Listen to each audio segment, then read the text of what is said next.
راج محل میں رہنے والا کبوتروں کا جوڑا آج بہت خوش تھا۔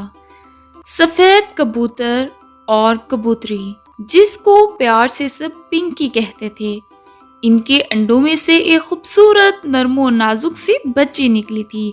اس بچی کا نام انہوں نے بہت پیار سے گولڈی رکھا۔ سفیدو کبوتر اور پنکی اپنی بچی سے بہت پیار کرتے اور اس کو بہت لاڈ میں رکھتے تھے۔ اس کے لیے روز طرح طرح کے کھانے پکتے، نوڈلز ہو، چکن ہو یا مزیدار ساسز، وہ سب جو پسند ہوتا اپنی بیٹی کے لیے پکاتے۔ اکثر سفیدو کبوتر گولڈی کے لیے ڈونٹس اور آئس کریم بھی لایا کرتا۔ گولڈی کا کمرہ بہت خوبصورت تھا۔ پنکی نے گولڈی کا کمرہ بھی اس کی طرح بہت ہی خوبصورت اور مختلف رنگوں سے سجایا ہوا تھا۔ ہماری گولڈی تو شہزادی ہے۔ سفیدو کبوتر اکثر پنکی سے کہتا، مجھے لگتا ہے پنکی کے آنے سے زندگی میں رنگ ہی رنگ ہو گئے ہیں۔ جب گولڈی 5 سال کی ہوئی تو نہ جانے اس کی ماں کو کیا ہو گیا، وہ دن بدن کمزور ہوتی جا رہی تھی۔ سفیدو بھی پریشان رہنے لگا تھا اور ایک دن پنکی نے آنکھیں بند کر لی۔ گولڈی نے اپنی ماں کو بہت پکارا، ماں ایک بار آنکھیں کھولو، ایک بار مجھے گولڈی کہہ دو پلیز ماں۔ لیکن پنکی بہت دور جا چکی تھی۔ سفیدو بہت روتا اور پریشان رہتا۔ وہ دونوں باپ بیٹی ایک دوسرے کا سہارا تھے۔ کچھ دن بعد گولڈی کی دور کی خالہ بھی وہاں آئیں اور بولیں، ارے میاں سفیدو، کب تک یوں ہی روتا رہے گا؟ مانا کہ تجھے غم ہے، لیکن جانے والوں سے زندگی رکتی نہیں۔ میری نظر میں ایک رشتہ ہے، بہت ہی زبردست ہے، چیل رانی ہے، بڑی پیاری اور بہادر۔ تو اتنی دولت کیا کرے گا؟ لے اب مان جا پتر۔ غرض خالہ بی نے سفیدو کی اور چیل رانی کی زبردستی شادی کروا دی۔ چیل رانی بہت تیز تھی۔ وہ سفیدو کے سامنے گولڈی سے پیار کرتی اور بعد میں اسے مارتی پیٹتی۔ میری پیاری بٹیا آج کھانے میں کیا کھائے گی؟ میری تو جان ہے، مجھے جو کہے گی میں وہ پکا کر تجھے کھلاؤں گی۔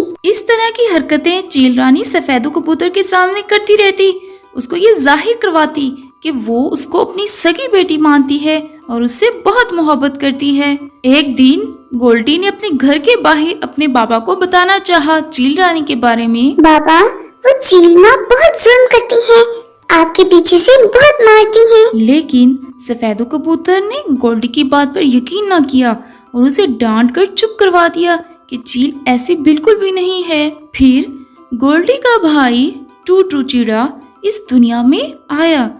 وہ ایک عام سا بچہ تھا، لیکن انتہائی بدتمیز اور مغرور اپنی ماں کی طرح۔ گولڈی گھر کے سارے کام کرتی اور اسے کھانے میں صرف چند نوالے سوکھی روٹی کے ملتے۔ ایک دن چیل رانی کا بیٹا ٹوٹو اپنے ساتھ ایک خوبصورت سی بلی لے آیا۔ اب وہ بلی کے ساتھ مل کے گولڈی کو تنگ کرتا اور ڈراتا رہتا۔ بلی بھی بہت چلاک تھی، وہ بھی ٹوٹو کو کچھ نہ کہتی اور گولڈی کو خوف زدہ کرتی۔ ایک صبح تیز طوفان آیا اور بہت زور سے مینہ برسا۔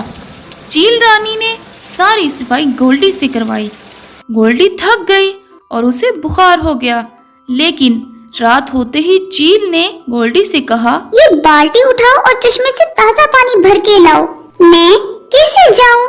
جب گولڈی نے یہ بات چیل رانی سے کہی تو چیل رانی نے کہا، اچھا زبان چلاتی ہے میرے ساتھ۔ یہ کہہ کر چیل رانی نے گولڈی کو کہا کہ گھر سے باہر نکل جاؤ اور جب تک پانی نہیں لاؤ گی تو اندر آنے نہیں دوں گی۔ پھر گولڈی بالٹی اٹھائے گھر سے باہر گئی اور سوچنے لگی، اس سے پہلے کہ بارش ہو جائے مجھے جلدی پانی بھر لانا چاہیے۔ گولڈی وہاں سے پانی کے لیے چشمے کی طرف جانے ہی لگی تھی، اتنی ہی دیر میں وہاں سے ٹوٹو چڑے کی لائی ہوئی بلی آ گئی۔